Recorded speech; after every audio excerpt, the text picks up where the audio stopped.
Hey everyone, this one is a bit on the short side because the person I'm responding to wanted to make a quick video to make a quick dunk. Yeah, it's anything but that. Everybody knows the saying, keep your friends close and your enemies closer, but apparently that is not the rule anymore, at least according to college Democrats surveyed by Axios. Let's take a look at the results. Before we get started, it helps to get some context on this. Axios surveyed 850 college students nationwide in November of 2021. I doubt 850 college students represent the entire Democrat Party, but let's see what she says. When asked if they would go on a date with somebody of differing political views, 71% of Democrats said no and 31% of Republicans said no. When asked if they would shop at or support a business of somebody with differing political views, 41% of Democrats said no, 7% of Republicans said no.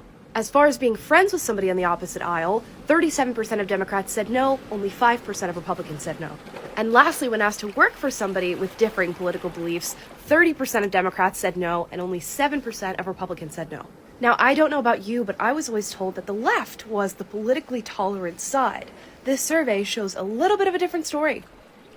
Wow, so she just read the results of a survey to say the left aren't tolerant. I'm not sure how many of the 850 college students identified as Democrats, but whatever that number is, it's not representative of the entire party. Since she didn't go over the rest of the article, I will.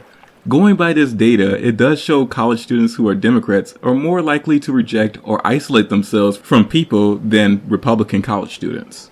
The article explains that Democrats argue that modern GOP positions, spearheaded by former President Trump, are far outside the mainstream in polite conversation. Basically, they don't want to associate people who threaten human rights. It also broke this along gender, saying men are more likely to associate with those who voted for an opposing candidate than women.